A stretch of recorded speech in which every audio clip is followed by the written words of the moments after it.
कोई पढ़ाई खराब नहीं होता है। आज कोई फिजिक्स पढ़ रहा है या कोई केमिस्ट्री पढ़ रहा है या कोई साइंस का अलग ही सब्जेक्ट पढ़ रहा है, जो चीज़ करो रेगुलर पढ़ो, कंटिन्यूअस पढ़ो, डेली पढ़ो और सीखने के लिए पढ़ो। जो चीज़ भी पढ़ रहे हो ना उसको अपने लाइफ में अप्लाई करो। 5 साल 6 साल के बाद ऐसा इंसान बन जाओगे तुमको सब पूरा दुनिया सैल्यूट करेगा। आप बच्चों को रिस्ट्रिक्टेड कर दीजिएगा कि you have to memorise this 10 question only. इसी 10 क्वेश्चन में से 2 क्वेश्चन आएगा तो बच्चे अपना दिमाग नहीं लगाएंगे, 10 क्वेश्चन रट देंगे, बोर्ड में अच्छा मार्क्स आ जाएगा।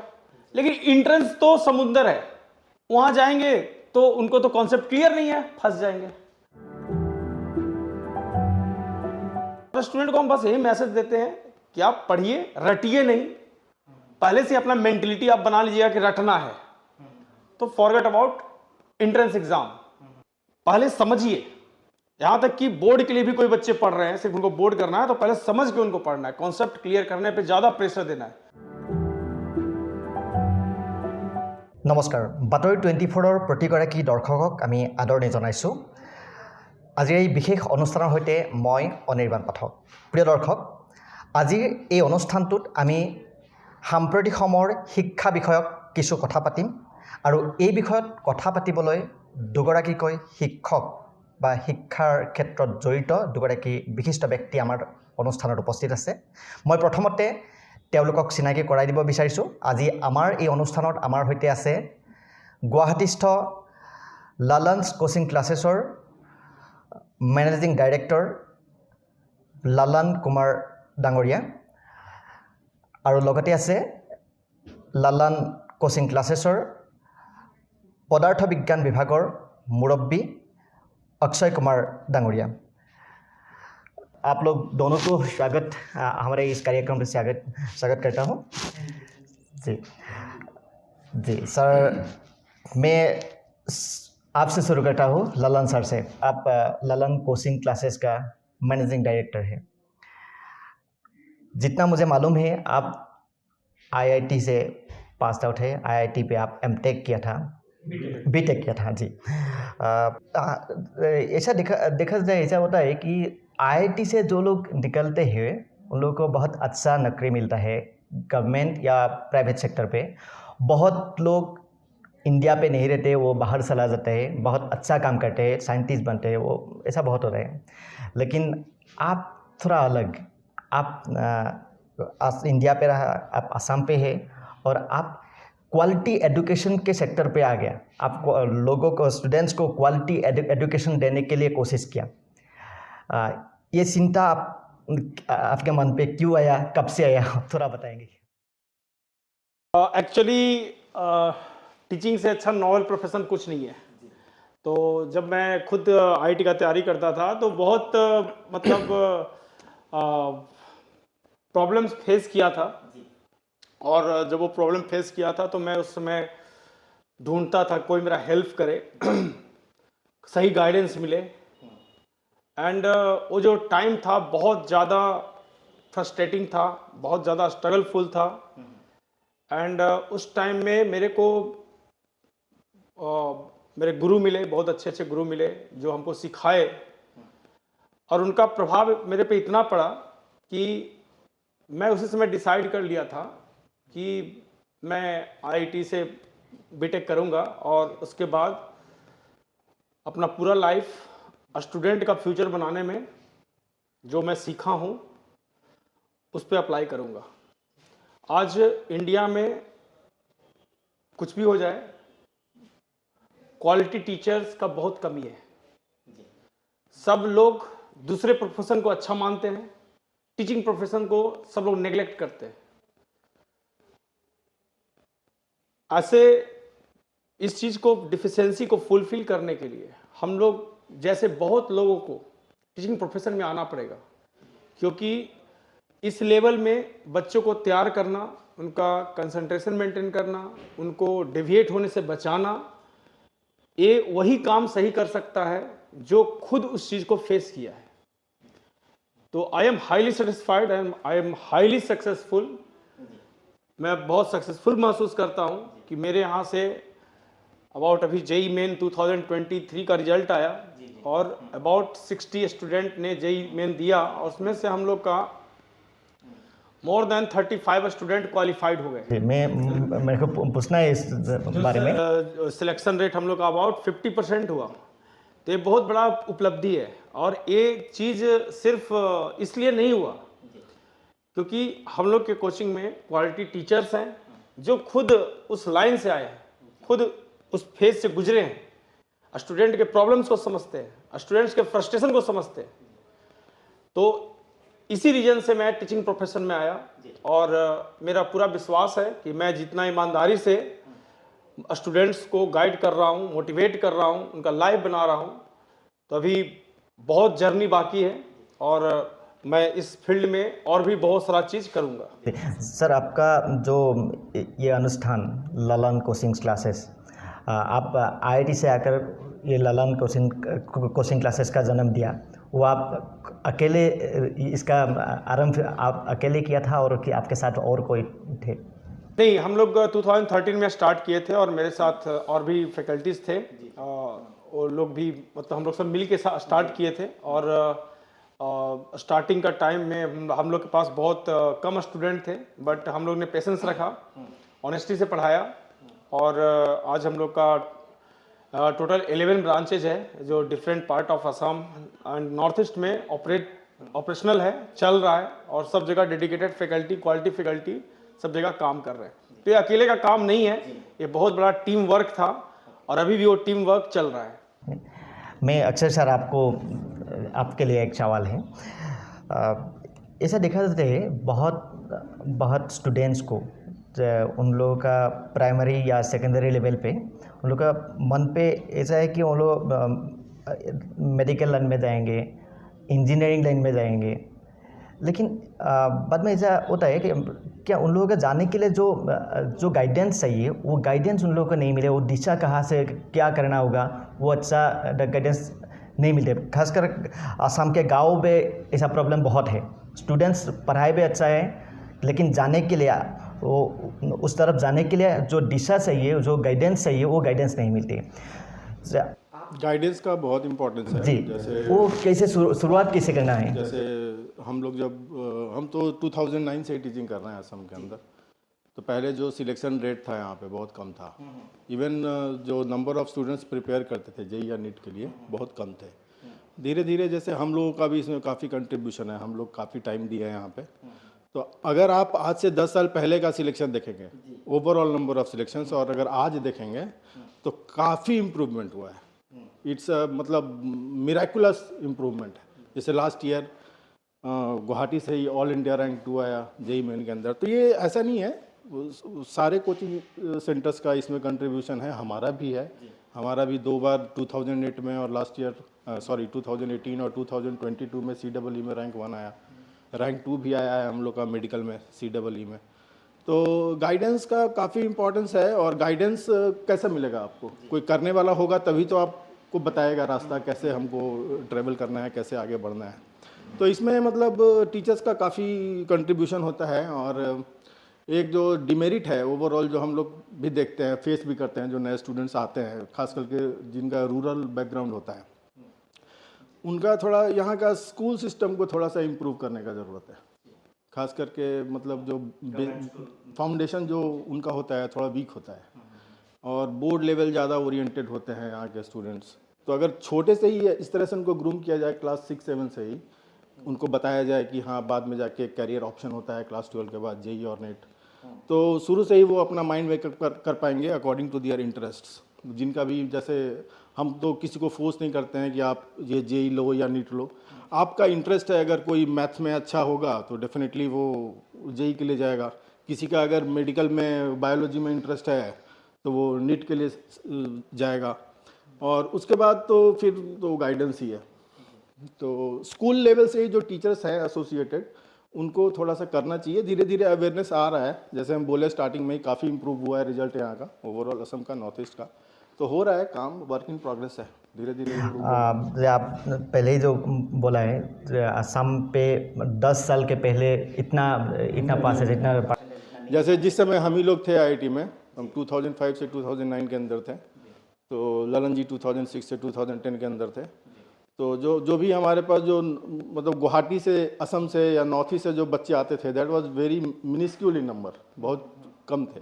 और आज जब हम ही लोग पढ़ा रहे हैं और भी कोचिंग सेंटर्स हैं यहाँ पे, तो even we our cells are sending 3 और 4 students every year to IIT Guwahati and other IITs। तो ऐसा नहीं है कि IIT गुवाहाटी में ही या एम्स में ही, अभी तो एम्स भी खुल गया है असम में, तो बाकी IITs में भी मतलब नॉर्थ ईस्ट के स्टूडेंट्स का पार्टिसिपेशन नंबर बढ़ रहा है, पहले से काफ़ी इम्प्रूव हुआ है, अवेयरनेस बहुत जनरेट हो चुका है। अवेयरनेस जनरेट हुआ है। हाँ जी। ललन सर, मैं आपसे और एक सवाल पूछना है। बहुत स्टूडेंट्स को ऐसा देखा जाता है वो पढ़ाई पे बहुत अच्छा है, टैलेंटेड स्टूडेंट्स है, क्लासेस पे उनका मार्क भी बहुत अच्छा है एग्ज़ाम्स में, स्कूल के एग्ज़ाम्स में, लेकिन जब वो लोग कॉम्पिटिटिव एग्ज़ाम में आते हैं उनको मार्क्स नहीं मिलते, मतलब सक्सेसफुल नहीं होते हैं। हो सकते हैं कॉम्पिटिटिव एग्ज़ाम्स में थोड़ा बहुत टिप्स एंड ट्रिक्स का बात है, वो आप क्या बोलना चाहेंगे इस बारे में? देखिए, दो चीज़ होता है, एक होता है क्वांटिटी, एक होता है क्वालिटी। तो बोर्ड एग्ज़ाम के लिए क्वांटिटी का ज़रूरत होता है और एंट्रेंस एग्ज़ाम के लिए क्वालिटी का ज़रूरत होता है। आप कोई चीज़ पढ़ लिए, न्यूज़पेपर जैसे पढ़ते हैं, न्यूज़पेपर बहुत लोग जस्ट रीडिंग दे देते हैं कि उनका हैबिट है रीडिंग देना, और बहुत लोग क्या उस पर एनालिसिस करते हैं, सोचते हैं कि इसका क्या आउटकम होगा, उसका प्रोडक्टिविटी क्या होगा। तो यही डिफरेंस है बोर्ड और एंट्रेंस में। बोर्ड एग्जाम में बहुत लोग मेमोराइज करके बहुत स्टूडेंट मार्क्स अच्छा ले आते हैं, लेकिन एंट्रेंस एग्जाम में क्या है, वो सोच नहीं पाते हैं उस पर कैसे क्वेश्चन करना है, कैसे उस कॉन्सेप्ट को यूटिलाइज करना है, वो परफॉर्म नहीं कर पाते। तो स्टूडेंट को जब तक ये डिफरेंस नहीं मालूम चलेगा, बोर्ड में उनको अच्छा नंबर आएगा, एंट्रेंस को क्वालिफाई नहीं कर पाएंगे। ये दोनों को साइमल्टेनियसली परफॉर्म किया जा सकता है, जैसा हम लोग करते हैं। स्टूडेंट का बेसिक भी क्लियर करते हैं, उनको रटवाते भी हैं और उनका कॉन्सेप्ट भी पूरा क्लियर कर देते हैं। तो इस चीज से स्टूडेंट का बोर्ड में भी अच्छा मार्क्स आता है, एंट्रेंस में भी अच्छा मार्क्स आता है, फर्स्ट बार भी वो क्वालिफाई करते हैं। तो ये मेंटेन करने के लिए सही गाइडेंस देना जरूरी है। आप बच्चों को रिस्ट्रिक्टेड कर दीजिएगा कि you have to memorise this 10 question only, इसी 10 क्वेश्चन में से 2 क्वेश्चन आएगा, तो बच्चे अपना दिमाग नहीं लगाएंगे, 10 क्वेश्चन रट देंगे, बोर्ड में अच्छा मार्क्स आ जाएगा। लेकिन एंट्रेंस तो समुंदर है, वहां जाएंगे तो उनको तो कॉन्सेप्ट क्लियर नहीं है, फंस जाएंगे। तो और स्टूडेंट को हम बस यही मैसेज देते हैं कि आप पढ़िए, रटिए नहीं, पहले से अपना मेंटलिटी आप बना लीजिएगा कि रटना है, तो फॉरगेट अबाउट एंट्रेंस एग्जाम, पहले समझिए। यहां तक कि बोर्ड के लिए भी कोई बच्चे पढ़ रहे हैं, सिर्फ उनको बोर्ड करना है, तो पहले समझ के उनको पढ़ना है, कॉन्सेप्ट क्लियर करने पे ज्यादा प्रेशर देना है। कॉन्सेप्ट यदि समझ जाते हैं उसको याद कीजिए, कोई प्रॉब्लम नहीं है। तो ये चीज मेंटेन करना होगा स्टूडेंट्स को, तो उससे सिलेक्शन परसेंटेज बढ़ते जाएगा और एक बिलो एवरेज स्टूडेंट भी क्वालिफाई करेगा। मैं अभी ललन कोचिंग क्लासेस के बारे में थोड़ा पूछना चाहता हूँ। अक्षर सर, आपसे शुरू करता हूँ। Lalan coaching classes Guwahati base, mainly Assam का एक बहुत बड़ा और बहुत सुंदर इंस्टीट्यूशन है। बहुत सारे स्टूडेंट्स यहाँ पे आते पढ़ाई कर रहे हैं। मैं आपको, आप एक टीचर है इसी इंस्टीट्यूशन का, फिजिक्स आप पढ़ाते हैं, तो आप लोगों का स्टूडेंट्स को आगे बढ़ाने के लिए आप लोगों का सर्विस, आप लोगों का काम कैसे चल रहा है, वो थोड़ा आवाज़ देंगे कि इस? हाँ, देखिए, सबसे पहले तो बता देते हैं कि 10 साल अभी हम लोग का पूरा हुआ है और पिछले 10 साल से हम लोग हैं, हमारे पास बच्चे भी आ रहे हैं, तो क्वालिटी ऑफ सर्विस आप यहीं से गॉज कर सकते हैं। अगर क्वालिटी ऑफ सर्विस नहीं होता तो बच्चे क्यों आते, क्यों 10 साल से हम लोग यहाँ पे रहते। तो सबसे पहले हम लोग तो क्वालिटी पे फोकस करते ही हैं और साथ में मतलब सेटिस्फैक्शन। अब हर बच्चा हर तरह का नहीं होता है, सारे बच्चों का अलग अलग रिक्वायरमेंट होता है। तो अगर कोई, जैसे बहुत सारे, मगर मान लीजिए कि आप कोई पुअर बैकग्राउंड से आ रहा है बच्चा, तो हम लोग उसको स्कॉलरशिप भी देते हैं, हम लोग 100% स्कॉलरशिप तक भी देते हैं। और मान लीजिए कोई पढ़ने में वीक है तो उसके लिए हम लोग अलग बैचेस का भी फैसिलिटी देते हैं।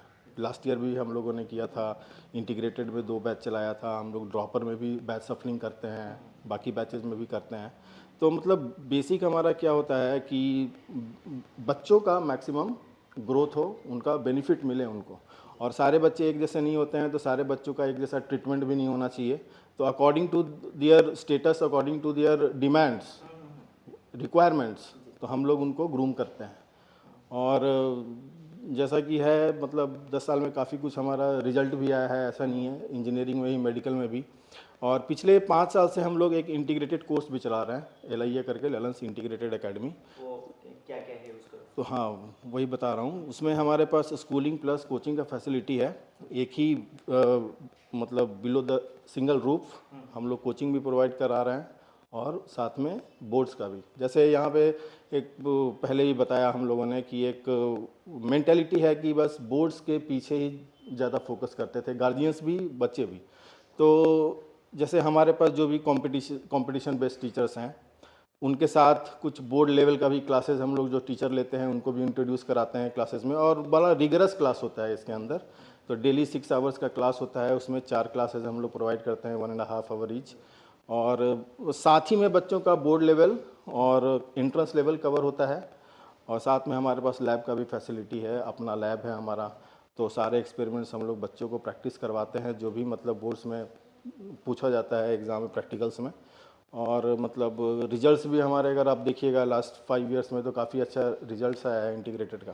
अच्छा, बाहर से जो बच्चे आते हैं तो उनको स्टे का प्रॉब्लम होता है यहाँ पे, तो ये भी चीज़ हम लोग काफ़ी दिन से फेस कर रहे थे। हॉस्टल में वो क्वालिटी नहीं मिलता है, मतलब रूम का भी कंडीशन उतना अच्छा नहीं है, फूड का प्रॉब्लम होता है, बच्चे बीमार पड़ जाते हैं, 1 साल पूरा कंटिन्यू भी नहीं कर पाते हैं, क्लासेस डिसकंटिन्यू कर जाते हैं। तो उसके लिए हम लोग भिटापाड़ा में ही अपना एक सेंटर मतलब लिया है हम लोगों ने, और वहीं पे हम लोग कंडक्ट कर रहे हैं पूरा अपना इंटीग्रेटेड एकेडमी का जो कॉन्सेप्ट है हमारा। इसमें हमारा हॉस्टल फैसिलिटीज़ भी है, तो जो भी बच्चे बाहर से आते हैं उनको बढ़िया हाइजीनिक फूड है ना, 3 टाइम्स चाय, नाश्ता, इवनिंग स्नैक्स, वो सारा कुछ हम लोग प्रोवाइड कराते हैं। डेली क्लीनिंग होता है रूम्स का, रूम सर्विस भी है बच्चों के लिए। उसके बाद हमारे हॉस्टल में कुछ टीचर्स भी रहते हैं, तो डाउट्स वाउट्स क्लियर करने के लिए भी 24 आवर फैसिलिटी है। मतलब जब तक आपको जो भी जिस तरह का भी प्रॉब्लम हो सकता है, सारा हम लोग प्रोवाइड कर रहे हैं, उसका सॉल्यूशन प्रोवाइड कर रहे हैं। जो आप जो आपका कैंपस एजुकेशन के बारे में बोला है आप जी, बहुत दूर दूर से स्टूडेंट्स आते हैं। उनके लिए हमारा बेसिकली उन्हीं के लिए हम लोगों ने हॉस्टल, माता पिता को छोड़ के आते हैं, आप माता लोग को पिता पूरा को छोड़ के देखभाल आते करना हैं, पड़ता है। इमोशनल भी ब्रेकडाउन होता है बहुत लोगों का, तो वो भी हम लोग प्रोवाइड करते हैं। मतलब हमारे टीचर्स भी जो हैं उनको जो क्लास में पढ़ाते हैं, क्योंकि टीचर से बच्चा काफ़ी फेमिलियर होता है। माँ बाप के बाद अगर सबसे ज़्यादा ट्रस्ट करता है बच्चा, तो टीचर पे करता है। तो अगर टीचर साथ में रहे हॉस्टल में बच्चा का, तो बच्चा के अंदर एक कॉन्फिडेंस रहता है। तो इसलिए मतलब हम लोग हर तरह से ग्रूम करने का कोशिश करते हैं, इमोशनल सपोर्ट हो, एकेडमिक सपोर्ट हो, तो हम लोग का पूरा देखभाल करते हैं, पूरा करते हैं। ललन सर, आप लोगों का ये coaching centre, Lalan coaching centre का बहुत अचीवमेंट के बारे में सुना है, बहुत स्टूडेंट्स टॉपर बन चुका है। थोड़ा अचीवमेंट्स के बारे में बताएंगे आप लोगों का? अचीवमेंट हम लोग 2013 से स्टार्ट किए थे, और 2013 में 1 साल में ही हम लोग का 2014 में CEE मेडिकल जो है उसमें हम लोग का स्टूडेंट ने रैंक 2 लाया था, और भी बहुत सारे स्टूडेंट क्वालिफाई किए थे, जबकि उस समय बहुत कम स्टूडेंट थे। उसमें अबाउट 40% के अबाउट सिलेक्शन हुआ था हम लोग का फर्स्ट बैच से। तो हम लोग उसी चीज़ को मेंटेन किए। 2015 में फिर यहाँ गुवाहाटी का हाईएस्ट रैंक जो JEE एडवांस का था, नयन ज्योति ककाती, वो हम लोग का स्टूडेंट था। 2016 में फिर सानिध्य शर्मा जो यहाँ का हाईएस्ट JEE मेन का रैंक था। मेडिकल का फिर रैंक 2 2018 में आया, जो हम लोग का स्टूडेंट सुनीत भट्टाचार्य था। आर्यवन शर्मा रैंक 1 लाया। तो ओवरऑल हम लोग अभी तक बहुत सारे सिलेक्शंस JEE मेडिकल में प्रोड्यूस कर चुके हैं, और अभी हम लोग का इस साल भी बहुत अच्छा रिजल्ट होने वाला है, और JEE मेन का हम पहले ही बता चुके हैं। तो अचीवमेंट में बस यही है कि जितने भी स्टूडेंट आते हैं, और जो स्टूडेंट मान ले कि JEE नीट क्वालिफाई नहीं भी कर पाते हैं, तो हम लोग उनका बेसिक जो सब्जेक्ट है, फिजिक्स, केमिस्ट्री, मैथ, बायो, इतना स्ट्रॉन्ग कर देते हैं कि वो लाइफ में मान ले कि उनको नहीं मिला JEE नीट, तो दूसरा काम भी बहुत इफिशिएंटली कर लेंगे। मान ले कि डिग्री कर रहे हैं, तो वहाँ भी वो टॉप करते हैं। बहुत सारे स्टूडेंट ऐसे हैं जो जेई नीट नहीं मिला तो अपना कॉटन यूनिवर्सिटी में जाके टॉप कर रहे हैं, वहाँ पे मतलब फिजिक्स में ले लिए या केमिस्ट्री ले लिए, वहाँ पे बहुत अच्छा परफॉर्म कर रहे हैं। तो कोई सब्जेक्ट खराब नहीं होता है। हम लोग बच्चों को एक देते हैं, एक चीज़ सिखाते हैं कि अपने से ऑनेस्ट रहो, रिजल्ट आज नहीं तो कल मिलेगा। हो सकता है कि आज तुम्हारा जेई नीट नहीं मिला, सब बच्चों को थोड़ी मिल जाता है, लिमिटेड सीट्स है। आज कोई इंजीनियर डॉक्टर नहीं बन पाया, अपना पढ़ाई का बस कंटिन्यूटी मत तोड़ो। कोई पढ़ाई खराब नहीं होता है। आज कोई फिजिक्स पढ़ रहा है या कोई केमिस्ट्री पढ़ रहा है या कोई साइंस का अलग ही सब्जेक्ट पढ़ रहा है, जो चीज़ करो रेगुलर पढ़ो, कंटिन्यूअस पढ़ो, डेली पढ़ो और सीखने के लिए पढ़ो। जो चीज़ भी पढ़ रहे हो ना उसको अपने लाइफ में अप्लाई करो। 5 साल 6 साल के बाद ऐसा इंसान बन जाओगे, तुमको सब पूरा दुनिया सैल्यूट करेगा, एक इफिशिएंट इंसान बन जाओगे। थोड़ा टाइम लगेगा, पेशेंस रखना पड़ेगा। तो हम लोग स्टूडेंट को इस चीज़ पे ज़्यादा जोर देते हैं कि ऑनेस्ट बनिए, इफिशिएंट बनिए और कंटिन्यूटी मेंटेन कीजिए।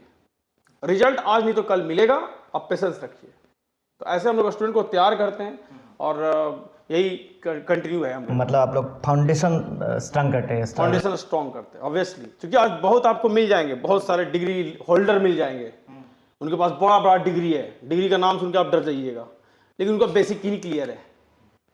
बेसिक ही नहीं क्लियर है, पूछिए बेसिक चीज आता ही नहीं है। कैसे? वो बस कैसे कैसे करके कर गए, लेकिन बेसिक बच्चों का यदि स्ट्रांग हो जाएगा तो कोई भी काम आगे करेंगे वो इफिशिएंट रहेंगे। फॉर एग्जांपल आप आगे चल के यूपीएससी का एग्जाम होता है, एपीएससी का एग्जाम होता है, उसमें पर्सनालिटी टेस्ट होता है, वाइवा एग्जाम होता है। वो क्या है? कॉन्फिडेंस का टेस्ट है। बच्चे का बेसिक कॉन्सेप्ट क्लियर है, मतलब जो चीज आता है उसको एक्सप्रेस करना जानता है, तो कोई भी इंटरव्यूअर आए सामने में वो पूरा कॉन्फिडेंस में बोलेगा, उसका सिलेक्शन हो जाएगा। जी, मतलब ऐसा होता है कि हो सकता है नीट जेई पे नहीं भी मिल सकता है, लेकिन उनका अगर फाउंडेशन स्ट्रांग हो जाए तो फ्यूचर में भी काम आ जाएगा। फ्यूचर में ऑब्वियसली काम आएगा, लाइफ उनका अच्छा होना ही है। ऐसा थोड़ी है कि आज पूरा इंजीनियर डॉक्टर ही सिर्फ पैसा कमा रहे हैं। बहुत सारे लोग अच्छा पैसा कमा रहे हैं जो जेई और नीट नहीं क्वालिफाई किए। तो स्टूडेंट को कभी भी इस चीज से डिमोटिवेट नहीं करना चाहिए कि अरे तुम्हारा तो जेई नहीं हुआ, अब तुम्हारा लाइफ खत्म, नीट नहीं हुआ, तुम कुछ काम के नहीं बचे। उनको ये सिखाना चाहिए आप अपने पढ़ाई में कंटिन्यूटी मेंटेन करो, रिजल्ट की चिंता मत करो, तुम ऑनेस्टी से पढ़ो, सब्जेक्ट को सीखो, अपना पूरा कोशिश करो, रिजल्ट जो भी आएगा अपना 2 साल के बाद 3 साल के बाद जो भी है तुम अच्छा ही जगह जाओगे। ठीक है सर, और एक सवाल, आजकल ऐसा होता है बहुत स्टूडेंट्स को जैसा नीट जेई और अदर्स कॉम्पिटिटिव एग्ज़ाम के लिए उन लोगों के कोशिश पे लग जाते हैं और बहुत सारा इंस्टीट्यूशंस भी है अभी। तो स्टूडेंट्स का जो तो उन लोगों का रिक्वायरमेंट्स क्या है और वो आप लोग लालन क्यों सुनेगा, ऐसा भी बात है। सो देखिए हम लोग भी टीचिंग करते हैं, बाकी इंस्टीट्यूट भी टीचिंग करते हैं, टीचिंग सब लोग करते हैं। क्या डिफरेंस है हम लोग का दूसरे से? ये बहुत बड़ा क्वेश्चन है। उन लोगों का एक्सपेक्टेशंस देखिए हम लोग के पास जितने भी स्टूडेंट आते हैं, पहला पॉइंट, हम लोग किसी भी स्टूडेंट के साथ पार्शियलिटी नहीं करते, सबको इक्वल अपॉर्चुनिटी देते हैं। अब बहुत सारे इंस्टीट्यूट में जाएंगे, वहां पे क्या करते हैं, 1 मंथ पढ़ाएंगे साथ में, कुछ दिन के बाद एग्जाम लेंगे, अच्छे बच्चों को अलग कर लेंगे, बाकी बच्चों को नीचे वाले बैच में करवा देंगे। बहुत डिफ्रेंसिएशन होता है। हम लोग का इंस्टीट्यूट ऐसा है जिसमें बच्चों को इक्वल अपॉर्चुनिटी हमेशा दिया जाता है, पहला डिफरेंस। दूसरा डिफरेंस, हम लोग का जो भी फैकल्टी मेंबर है वो खुद इस फील्ड से प्रिपरेशन करके निकले हैं, उनको सारा प्रॉब्लम्स मालूम है, प्रॉब्लम्स क्या स्टूडेंट फेस करता है। तो बी हैव क्वालिटी टीचर्स। ऐसा नहीं कि कुछ भी डिग्री है ऐसे आके उठा के पढ़ाने लगे। हम लोग सिर्फ पढ़ाने का फॉर्मेलिटी नहीं करते, सिर्फ सिलेबस खत्म करने का फॉर्मेलिटी नहीं करते, उसके बेसिक से 0 लेवल से स्टूडेंट को कॉन्फिडेंस दिलवाते हैं कि सीख लो, लाइफ में काम देगा। तो तीसरा चीज, हम लोग का हर क्लास हाईली मोटिवेटिंग होता है, उसमें बिलो एवरेज भी स्टूडेंट जो है वो भी इंजॉय करते हैं। हम लोग ऐसे ऐसे स्टूडेंट को बनाए हैं जो कलम तक पकड़ना नहीं चाहते थे, क्योंकि आज हाईली टेक्नोलॉजी का जमाना है, स्टूडेंट्स इतने ज्यादा मिसगाइडेड हो गए हैं, कोई यूट्यूब से पढ़ता है, कोई मोबाइल देखते रहता है, मैक्सिमम टाइम ऐसे ऐसे स्टूडेंट आते हैं। अब उस टाइम में कैसे कंसंट्रेशन मेंटेन किया जाए, कैसे मतलब सेल्फ स्टडी किया जाए, ऐसे बहुत सारी चीजें हम लोग रेगुलर मोटिवेशनल क्लासेस में मेथोडोलॉजी में ऐड करके बच्चों को सिखाते हैं। और हम लोग का जैसे वहाँ यहाँ का हॉस्टल का इन्वायरमेंट है, तो हम लोग यहाँ पे हॉस्टल प्रोवाइड करते हैं, बच्चों को एकदम शांत इन्वायरमेंट देते हैं। बच्चों को रूम में ही, उन्हीं के रूम में सेल्फ स्टडी करना होता है। बहुत सारा इंस्टीट्यूट में जाइएगा, आपको बच्चों को क्लासरूम में घुसा देता है, वहां बैठ के सेल्फ स्टडी करो। बच्चे बात करते रहते हैं, पढ़ते नहीं है। हम लोग बच्चों को अपने हॉस्टल में एक सेफ इन्वायरमेंट देते हैं, शांत इन्वायरमेंट देते हैं, पीसफुल इन्वायरमेंट देते हैं। 6 आवर क्लास करो, बाकी टाइम अपना रूम में जाके अपना टेबल चेयर पे 8 आवर 9 आवर शांति से पढ़ो। तो बहुत छोटा छोटा चीज आपको हम लोग का दूसरे इंस्टीट्यूट से डिफरेंट मिल जाएगा। और सबसे बड़ी बात, जो लास्ट पॉइंट हम बोलना चाहेंगे कि हम लोग अपने इंस्टीट्यूट में जो स्टूडेंट आते हैं, पहला काम उनको सिखाते हैं कि ट्रस्ट करो। एक बार जब इस बाउंड्री में इंटर कर गए तो बस ये मानो कि हम लोग बेस्ट हैं। Don't think about any others, दूसरे कोचिंग में क्या हो रहा है, कहां क्या हो रहा है, वो सब नहीं। जिससे आप सीख रहे हो उस पर यदि आपको 100% ट्रस्ट है, आप क्वालिफाई करोगे। क्योंकि हम लोग इतना अच्छा अच्छा बात बताते हैं, उसको यदि फॉलो भी कर लिया तो स्टूडेंट को कोई रोक ही नहीं सकता है, सिलेक्ट हो जाएगा। तो ये सब कुछ इंपॉर्टेंट पॉइंट्स। जी सर, बहुत बहुत धन्यवाद। हमारे लास्ट स्टेज में आ गया आप लोग आज इस डिस्कशन का, इस कार्यक्रम का।